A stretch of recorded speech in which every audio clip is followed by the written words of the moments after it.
Para algunas personas, entender la Biblia es algo muy complicado. Y sobre todo porque a veces que no hemos sido instruidos, nosotros vamos saltando de aquí para allá. Y la pregunta más frecuente cuando uno está empezando el caminar con el Señor es: bueno, pastor, ¿y por dónde empiezo? ¿Por dónde empieza uno a leer la Biblia? Y hay muchas personas que al no encontrar respuesta, que al no encontrar dirección para hacerlo, digamos, lo hacen como cuando una persona va a que le lean las cartas, que cogen y barajan el mazo y la que vaya saliendo como que esa es la que me toca a mí. Pero no es al azar como nosotros debemos estudiar la palabra, porque una cosa es leer la Biblia. Leer la Biblia es una responsabilidad de todo cristiano, de toda persona que tiene sed, que tiene hambre de Dios. Su responsabilidad es leer la Biblia, pero es diferente leerla a escudriñarla. Escudriñarla es adentrarse, es profundizar en las Escrituras, y es muy bueno que usted lo haga, porque usted entre más lupa le pone a las Escrituras y al estudio, usted va a encontrar cada vez más claramente a Jesús. Entre usted más se adentra en la Biblia, sea el Antiguo Testamento, sea el Nuevo, sea los profetas, sean los Salmos, sea el Apocalipsis, si usted se adentra genuina y sinceramente, usted va a encontrar con esa lupa claramente a Jesús. Pero nosotros necesitamos entender, y es lo que queremos esta mañana, es establecer una diferencia muy clara entre lo que es el Antiguo Pacto y el Nuevo Pacto.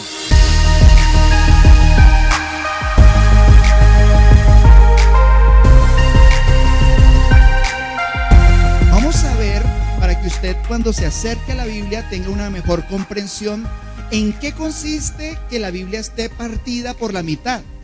Porque usted encuentra siempre una página en blanco entre el Antiguo Testamento y el Nuevo Testamento. Y usted parece que hubiera como un tono distinto. Parece que hubiera como dos maneras diferentes de acercarse a Dios. Y esto también tiene que ver con el modelo de iglesia. ¿Ustedes se acuerdan cuál era el modelo de iglesia evangélica, de iglesia cristiana, que había unos 15, 20 años? ¿Sí se acuerdan cómo era? Que el modelo de iglesia que nosotros conocimos, yo me acerqué al Señor, a la iglesia, estoy hablando de casi 18 años, pero hace unos 20, 25 años, el modelo de iglesia evangélica, de iglesia cristiana, era, digamos, un modelo de iglesia en el que era muy importante que la gente tuviera cada vez más temor de Dios.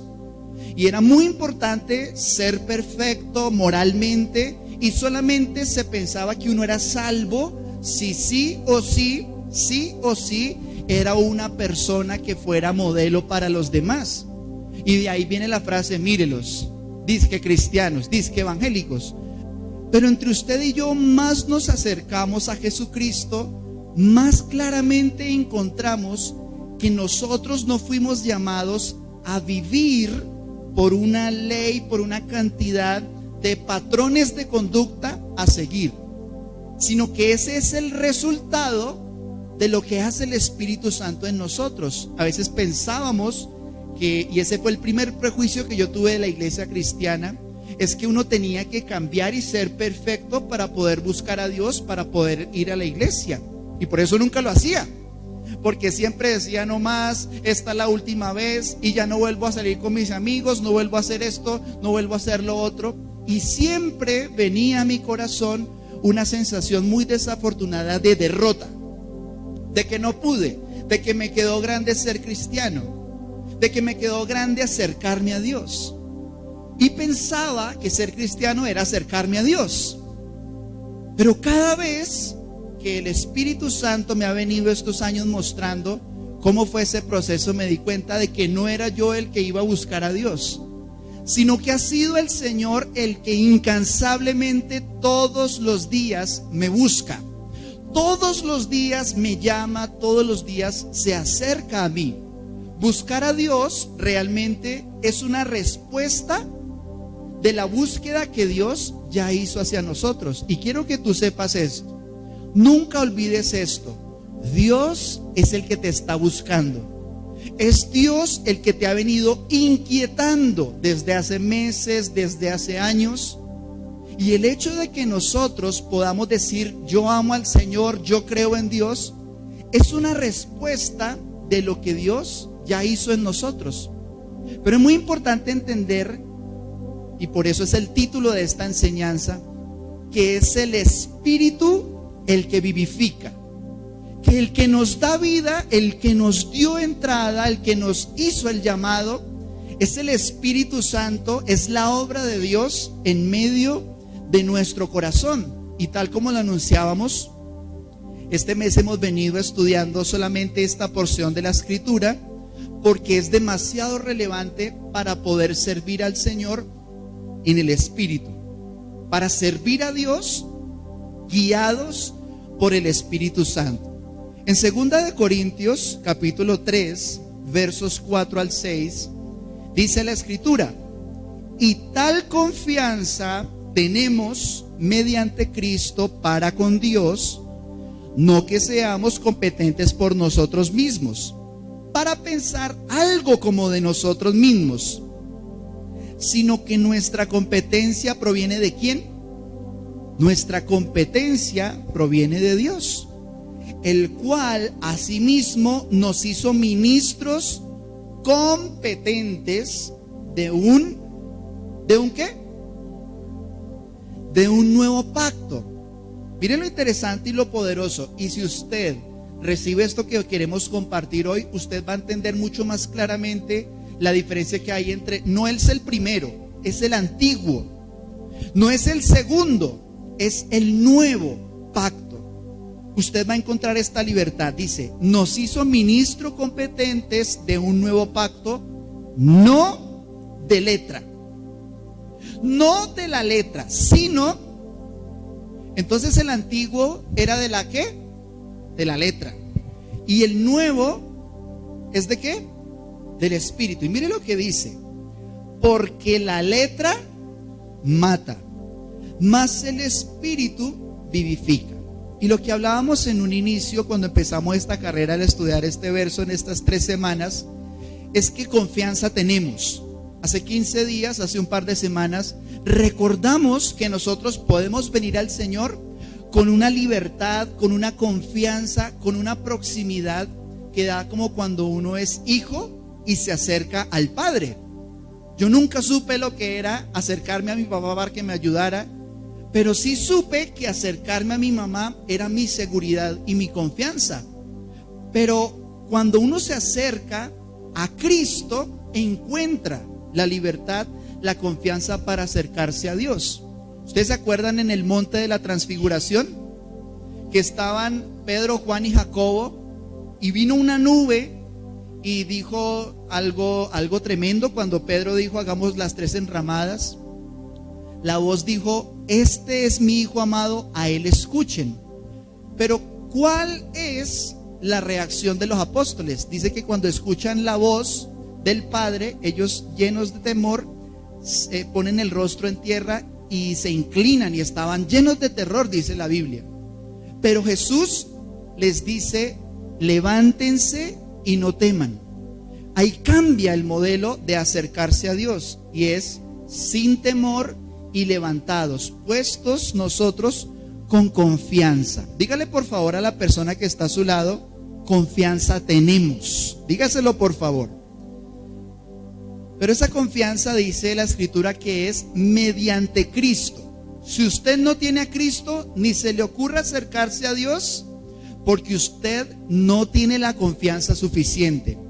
Por eso Jesús dijo, yo soy el camino, y solo a través mío se pueden acercar ustedes al Padre.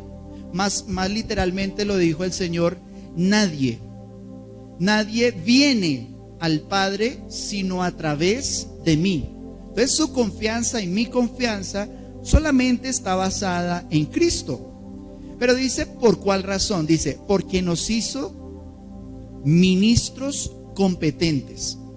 La idea que nosotros tenemos por la manera tradicional en un país como Colombia, que nos empezamos a relacionar con la iglesia, es que los templos eran muy altos, muy grandes, de mucho respeto, Y en una ciudad como la nuestra, donde hay en cada esquina, en cada cuadra, en cada esquina, hay un templo, hay una iglesia, la idea que nosotros tenemos de acercarnos a Dios es que tiene que ser con mucha pompa, con grandes edificios, y que tiene que ser con un ritual, y que tiene que ser con un protocolo muy claro y muy definido, y eso es atractivo. Por eso hay muchas personas de que, a pesar de que reciben mucho más en la iglesia cristiana, se confiesan a sí mismos como católicos. Y lo curioso es que yo, como pastor, recibo invitaciones para ir a orar por personas, recibo llamadas en los momentos de crisis, y el Señor empieza a orar, pero digamos siguen su camino como lo venían, porque la tradición produce seguridad, porque la manera, digamos, estructural en la que nosotros aprendimos la iglesia, tal vez proporciona una seguridad. Y el Señor dice aquí que para poder ministrar al Señor no es necesario hacer una carrera y tener, mejor dicho, toda la experiencia, y solamente así se puede acercar a Dios como sacerdote. Porque ustedes saben que para ser un sacerdote de la iglesia tradicional, pues es importante ser una persona muy estudiosa. El seminario son varios años, y ustedes saben que hay que prepararse y estudiar en varios idiomas, en filosofía. Es decir, allí no hay, digamos, una ignorancia de las cosas de este mundo.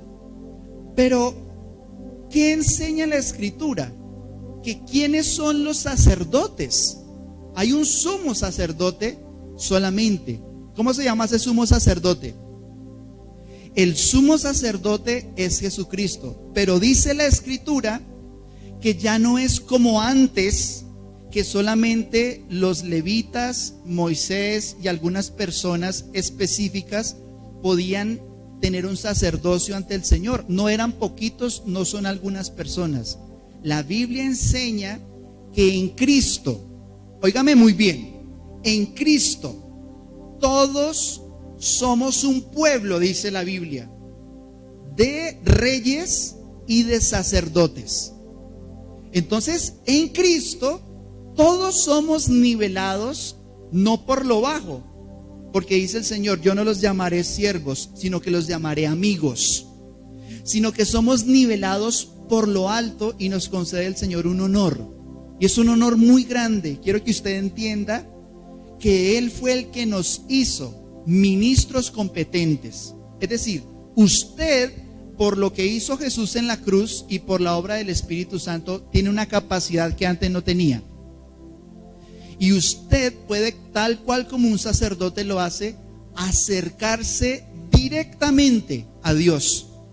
Cuando Jesús exhala, estando en la cruz, se rasga el velo de arriba hacia abajo, el velo que dividía la presencia de Dios en el lugar santísimo de todo lo demás. Se rasga el velo, y en el momento en que se rasga el velo, usted y yo, préstame mucha atención, usted y yo tenemos toda la libertad en Cristo de ministrar al Señor, de ser como un sacerdote, de ser más que sacerdote, porque somos hechos hijos de Dios, pero somos ministros competentes.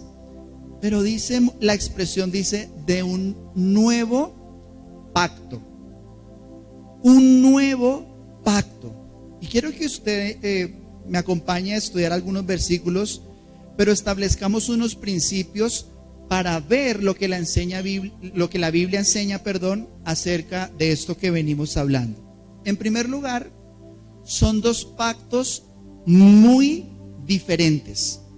Sí lo son. ¿Es el mismo Dios? Sí.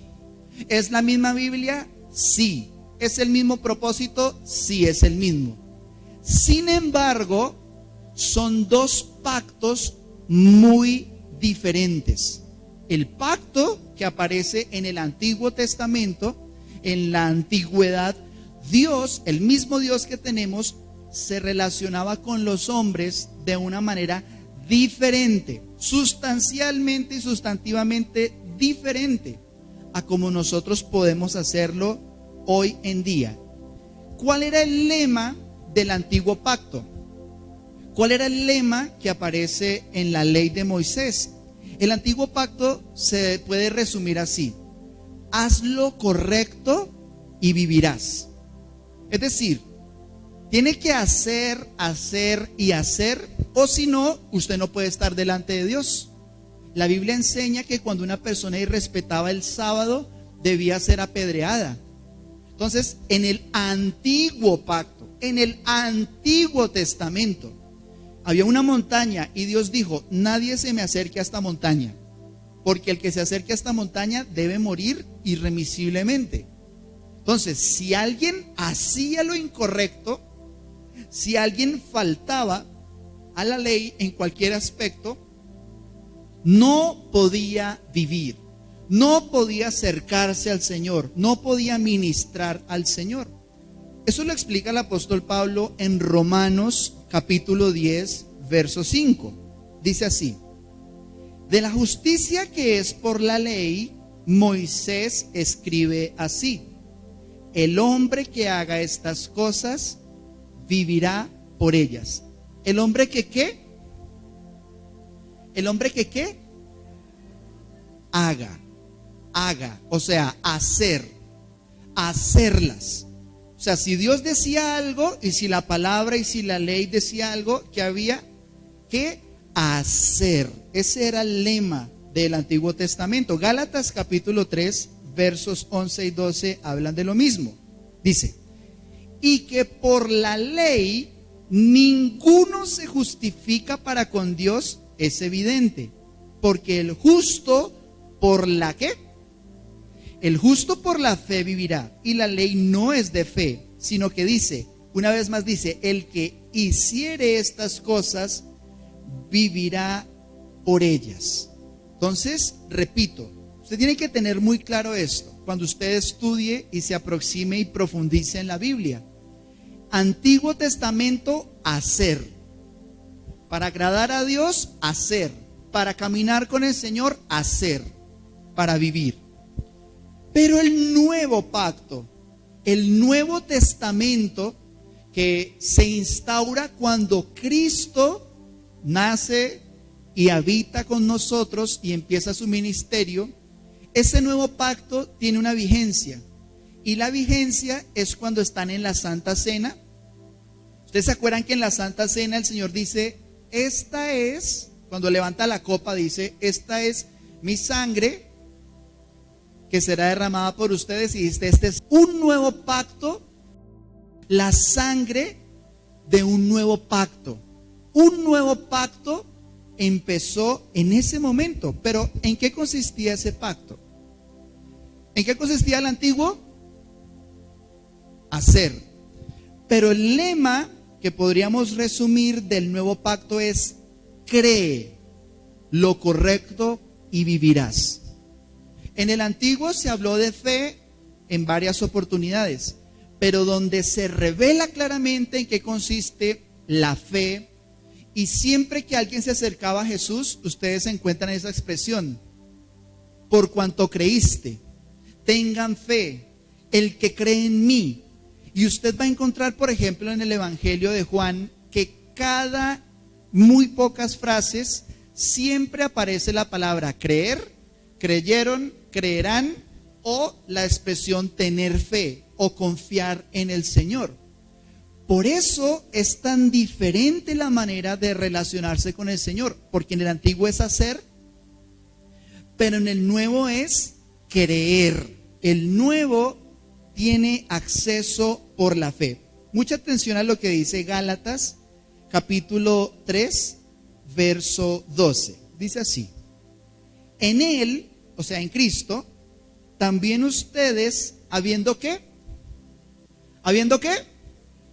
Habiendo oído la palabra de verdad, el evangelio de su salvación, y habiendo qué? Habiendo creído en Él, fueron sellados con el Espíritu Santo de la promesa. Entonces mire lo precioso que dice aquí. Dice que hay dos palabras que si usted quiere ser justificado delante de Dios, que si usted quiere estar limpio delante del Señor, es más, si usted se quiere salvar, y le estoy hablando aquí a los que de pronto no han tenido esta oportunidad de recibir a Cristo, pero si usted realmente quiere que su vida sea revolucionada por el Espíritu Santo, usted tiene que prestar mucha atención y lo que dice aquí que es. Dice, habiendo oído. En primer lugar es oír. En el Nuevo Testamento, y ustedes se dan cuenta que por eso un gran pilar de la iglesia, y no hablo solo de nosotros, sino la iglesia cristiana a través de todos los tiempos, es la enseñanza. Ha sido el estudio de la palabra. Consistentemente, usted y yo como cristianos tenemos que oír, exponer nuestra mente, nuestro corazón, nuestro oído a las escrituras que nos hablan de la verdad. ¿Y qué escrituras nos hablan de la verdad? El Evangelio, las buenas noticias de salvación, dice. Pero también dice el Evangelio de su salvación, dice, y habiendo ¿qué? Habiendo, primero oído, y una vez que oyeron, dice, y habiendo creído. El antiguo pacto es, Dios dice esto, el que lo hace vive, el que no lo hace no vive, punto. Ese era el Antiguo Testamento. Entonces se levantó la ley y todos los mandamientos para demostrar que nadie podía cumplirlo. El objetivo de la ley era demostrar que nadie podía cumplir la ley. Y de eso razona el apóstol Pablo en Romanos. ¿Para qué? Para demostrar que nosotros necesitábamos que se nos proveyera una justicia, que se nos regalara una justicia que no teníamos. Y esa justicia vino a través de Jesús. Entonces, el que lo hace vive, el que no lo hace no vive. Y aquí es, primero oyes el Evangelio, oyes la palabra de verdad y la crees. Y en el instante en que lo crees, dice, fuiste sellado con el Espíritu Santo de la promesa. Es decir, atención con este proceso. Cuando usted lo oye y cuando usted lo cree, inmediatamente sobre usted y sobre mí viene algo que nos hizo cambiar para siempre. Nuestra eternidad fue sellada por el Espíritu Santo. Un sello es la final señal de garantía. ¡Pah! Cuando se pone el sello, se da por terminado. Cuando se pone el sello, se da por ratificado la propiedad o el pacto que se hace. Y es por el Espíritu Santo. Por eso, ¿qué necesitas tú? ¿Qué necesito yo? Necesitas oír el Evangelio.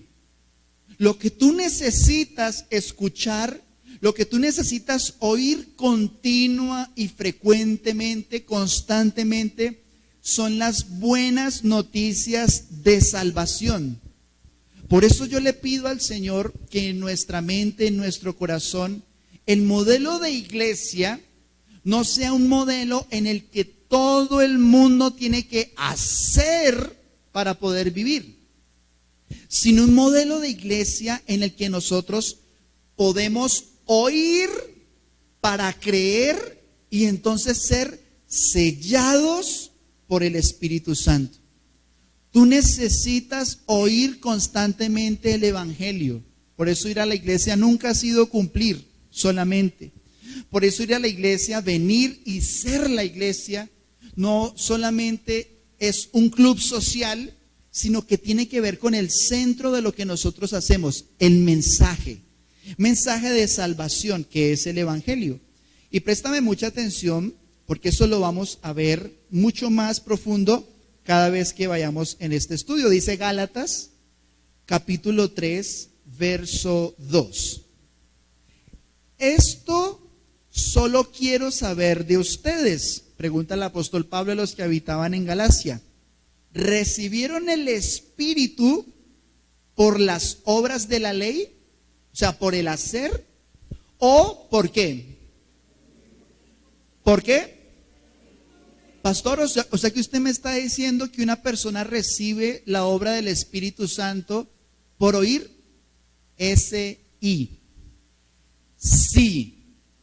Por eso cuando usted se sienta, por eso cuando usted escucha, cuando usted recibe y cuando usted cree la palabra, el Espíritu Santo de Dios empieza a obrar, y ya vino ese sello por la fe, pero empieza a obrar y empieza a llenarnos. Pero cuando nosotros oímos con fe. Entonces, ¿qué es recibir el Espíritu? Ahora, la palabra Espíritu, ¿ustedes recuerdan qué significa la palabra Espíritu? La palabra Espíritu, ¿qué significa? ¿Recuerdan? Neuma, que es algo así como la misma palabra que se utiliza en viento. La misma palabra que se utiliza en algunas oportunidades para viento es la palabra que se utiliza para espíritu. Por ejemplo, en Juan capítulo 3 está el Señor Jesucristo hablando con Nicodemo y le dice: así son los que son nacidos del Espíritu, que es como un árbol que cuando el viento sopla, uno no ve el viento, pero ve que las hojas se mueven. En otras palabras lo dice el Señor. Entonces, recibir el Espíritu es recibir el soplo de Dios, es recibir vida. Como cuando el barro, ¿se acuerdan que el Señor en Génesis capítulo 3 en capítulo 2, formó al hombre del barro? ¿Se acuerdan? Que cogió un poco de barro e hizo al hombre y dice, sopló aliento sobre ellos. Y dice, y entonces el hombre tuvo vida. Entonces, de la misma manera, una persona sin Cristo, óigame muy bien, porque esto es muy radical. Una persona sin Cristo es igual que el barro. Es igual que el barro. Carbono, hidrógeno, oxígeno y nitrógeno. Tiene una dignidad humana, por supuesto, pero para acceder a lo espiritual, a la eternidad, para acceder a la presencia de Dios, que ese es el propósito con el cual todos fuimos creados, solo hay que recibir un soplo. Es el soplo del Espíritu Santo. Ahora, ¿cómo se recibe el Espíritu? Lo acabamos de ver. Y esto es muy importante. Cuando nosotros, ¿qué? Cuando nosotros, ¿qué? Entonces, el Espíritu Santo, la obra de Dios, la acción del Todopoderoso en ti y en mí, ¿por dónde empieza? ¿Cómo empieza una persona a amar a Dios? A caminar junto a Cristo. Cuando empieza ¿a qué? A oír. ¿Cómo? Una cosa es oír con un razonamiento que todo lo juzga. Cuando uno empieza a escuchar como será que sí, será que no. Oír con dudas no es lo mismo que oír con fe. Oír con dudas es escuchar. El proceso mecánico de escuchar es que aquí se mueven, ¿cómo es que se llaman esos tres huesitos? No, el tímpano no. Martillo, yunque y estribo, ¿sí? Ese es el proceso mecánico de cualquier persona que tiene el oído funcional. Pero oír, escuchar es diferente. Oír es recibir esa palabra y creerla en el corazón. Por eso cuando usted va a la Biblia y usted encuentra palabras como estas: todo aquel que pide, recibe. Todo aquel que pide, recibe. Si usted con fe recibe esas palabras, ¿sabe quién empieza a obrar allí? El Espíritu Santo de Dios. Dice 2 de Corintios, que es el que vimos en el principio. Vamos a ver cómo lo señala el apóstol Pablo en esa carta. Dice: nos hizo ministros competentes de un nuevo pacto, no de letra, sino del Espíritu, porque la letra mata, mas el Espíritu vivifica. Vamos a ver qué significa eso. ¿Cómo así que la letra mata? ¿Qué significa que la letra mata? ¿Por qué la Biblia me dice, por qué la Escritura me señala que la letra mata? Vamos a ver qué significa la palabra letra. Se escribió en el original, en griego es la palabra grama. Y esa palabra grama, ¿sí? ¿De dónde viene gramática? Entonces, grama es letra. Significa escrito, escritura o libro. Y la expresión mata viene del griego apokteino, que quiere decir herir, matar al instante, destruir, acabar. Entonces, que la letra mata significa que cuando una persona, cuando habla de ley se refiere a la ley de Moisés, cuando habla de la letra, cuando una persona se acerca con la intención de hacer y cuando revisa su pasado y se da cuenta de que no lo ha hecho, la letra lo mata. Voy a poner un ejemplo. No robarás. ¿Cierto? Usted viene todo contento, yo quiero acercarme a Dios, quiero conocer a Dios, y usted abre la Biblia y empieza diciendo, así dice Jehová, no robarás. ¿Uno cómo queda? Usted que se la pasaba sacándole las moneditas a su abuelita, ¿cierto? Usted que cuando pagaba el taxi y le daban las devueltas de más, usted decía, uy, gracias Dios mío, ¿sí? Tú me has bendecido, Señor. Ay, se le cayó la billetera a esa viejita y bueno, para la gloria de Dios me la encontré yo, ¿cierto? Pero si nosotros nos examinamos a la luz de las escrituras y a la luz de la letra, encontramos que esa letra nos mata, porque inmediatamente me doy cuenta, no doy para más, no alcanzo, yo no puedo. La letra mata. Y esa fue mi primera oración genuina, consciente. Le dije al Señor, así le decía yo a Dios hace ya varios años, le dije, Señor, me doy cuenta de que conforme a lo que tú pides, yo no puedo. No me da el corazón para alcanzar tus estándares. No puedo hacerlo. No hay manera alguna de que alcance todo lo que tú me pides, porque yo me conozco. Y yo sé que tú me conoces mejor. Por eso mi primera oración es, cambia mi corazón. Cambia mi corazón es que tu Espíritu Santo empiece a transformarme, que tu Espíritu de verdad empiece a llenarme. Pero ¿cómo empezó? Por haber oído con fe. Segunda de Corintios, capítulo 3, habla de la ley. Habla de ese antiguo pacto. Y vamos a ver salteaditos versos 7, 9 y 11. Usted lo puede ver con contexto después. Mire lo que dice. Dice, y si el ministerio de muerte grabado con letras en piedras fue con gloria.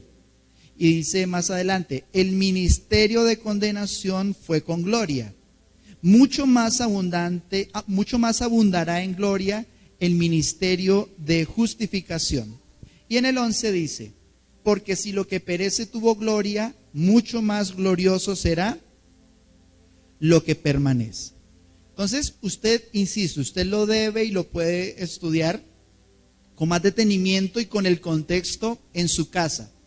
Pero, ¿qué es lo que quiero que usted vea en estos pasajes? Y es que el antiguo pacto fue con gloria. Una gloria especial. Muchas personas se preguntan, bueno, ¿y si Dios es tan real, por qué no es como en el Antiguo Testamento, que pasaban por el Mar Rojo? ¿Por qué los cristianos no hacen esos milagros que había en la antigüedad de las plagas de Egipto? ¿Y por qué Dios no acaba con los malos gobiernos y con las malas personas y con los violadores y con los asesinos? ¿Por qué Dios, muchas veces podemos ver que la iglesia es perseguida? ¿Por qué no son salvados como en la antigüedad que Egipto tuvo que soltar a los israelitas por el poder y por la grandeza digamos, con la que operó el Señor? ¿Sabe qué dice la Biblia?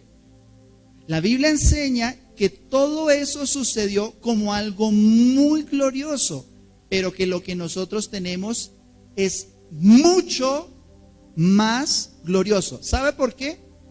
Porque Dios ya no está por fuera.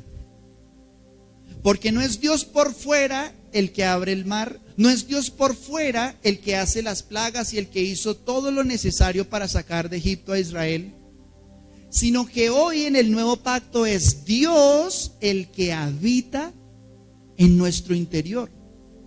Ya no es Dios el que habla desde una montaña, sino que ¿sabe desde dónde habla el Señor? Desde nuestro interior, desde nuestro corazón. El Espíritu Santo habitando en nosotros hace y ha hecho que el Dios eterno que está en el cielo, que no puede llenar los cielos de su grandeza, puede habitar en usted y en mí. ¿Sabe qué es ser cristiano? Ser un templo. Ese es el templo más hermoso que hay, su cuerpo. El templo más hermoso que hay, donde Dios decidió habitar, es usted y yo, somos nosotros en Cristo. Entonces, aunque el antiguo pacto fue con gloria, el nuevo pacto es mucho más glorioso. Pero devolvámonos un momento, porque quiero ver lo que subrayamos en esas diapositivas. Miren lo que dice del antiguo pacto. Ojo con esto, lo que dice del Antiguo Testamento. Miren lo que está subrayado. ¿Cuál es la primera expresión? Cuando habla del Antiguo Testamento, está hablando de un ministerio ¿de qué? De muerte. Pero también dice que es un ministerio ¿de qué? De condenación. Y eso estaba destinado ¿a qué? A desaparecer, lo que perece. La palabra perece ahí es como dando la idea de que eso iba a tener un fin. Entonces, vamos a terminar recordando esta verdad poderosa. Y es que aunque en el Antiguo Testamento los mandamientos demostraban que estábamos muertos y que íbamos a morir por causa de nuestro pecado, que no podíamos hacer todo lo que Dios nos pedía, que era imposible para nosotros tener la capacidad de agradar a Dios, vamos a ver ahora sí qué significa que el Espíritu vivifica. El Espíritu vivificándonos es, en primer lugar, espíritu es la palabra neuma, que significa aliento, espíritu o viento. Y vivifica es la palabra en el griego original zoopoieo, que significa revitalizar, dar vida, vivificar. Esta es una oración muy importante que usted puede hacer. Y es: Espíritu Santo, vivifícame. Si usted ya oyó la palabra, si usted la creyó, usted fue sellado, y desde ese momento usted ¿qué puede orar? Usted puede decir: Señor, que sea tu Espíritu Santo el que nos revitalice. Es la expresión que se utiliza en el idioma original. Es decir, Señor, revitalízame. Señor, lléname de fuerza, lléname de tu obra, lléname de lo que solo tú puedes hacer. El Espíritu Santo nos fortalece para llegar a la meta. La razón por la cual usted y yo fuimos sellados y se nos dijo el futuro es porque es tan confiable el plan del Espíritu Santo que vamos a llegar a la meta. Pues es importante que usted oiga con fe y que el Espíritu Santo le vivifique, le dé esa fortaleza y le dé esa perseverancia eficaz. Una de las causas del fracaso espiritual es la falta de perseverancia en el oír el mensaje, la falta de perseverancia en el creer el mensaje. Pero es la obra del Espíritu Santo la que le da vida a la iglesia. Mire este último versículo que vamos a ver. Hechos capítulo 10, versos 42 al 44. Y dice: y nos mandó que predicásemos al pueblo y testificásemos que Él es el que Dios ha puesto por juez de vivos y muertos. De este dan testimonio todos los profetas, que todos los que en Él creyeren. ¿Qué recibirán los que en Él creyeren? Recibirán perdón de pecados. ¿Por quiénes reciben ese perdón de pecados? Todos los que creen. ¿Aquí hay alguien que haya creído en Jesús? Levante por favor su mano derecha como señal para ver si estoy predicando a las personas que han creído. Pues le tengo noticia a usted que creyó y levantó su mano. Todos sus pecados en Él son perdonados. Todos, dice. Mientras aún hablaba Pedro estas palabras, Pedro era el que estaba predicando. Mientras aún hablaba Pedro estas palabras, ¿qué pasó? El Espíritu Santo cayó sobre ¿quiénes? Miren, la obra del Espíritu Santo es tan poderosa y tan hermosa que no son nuestras emociones. No es lo que uno a veces siente, que se le eriza la piel y uno siente como... No, la obra del Espíritu Santo empieza por oír, por creer y obrando al Señor en nosotros, como lo dijo aquí, por oír el discurso. Oiga el discurso, oiga la palabra. Cuando usted venga a la iglesia, usted pídale al Señor, dígale: Dios, háblame. Dígale, Señor, que sea palabra de Dios, no palabra de hombres, que sea el Espíritu Santo. Cuando usted vaya a la Biblia, usted puede hacerlo con confianza. Señor, esta es la verdad, esta es tu palabra. Y cuando usted lo hace, ¿sabe qué sucede? Cuando usted está oyendo el discurso, el Espíritu Santo es el que le llena. Es el Señor el que nos guía a servir a Dios en el Espíritu. ¿Usted quiere servir a Dios en el Espíritu? Oiga el discurso. ¿Usted quiere seguir a Dios en el Espíritu? Oiga el mensaje, oiga la palabra de salvación, y usted va a ver que de la abundancia del corazón habla la boca.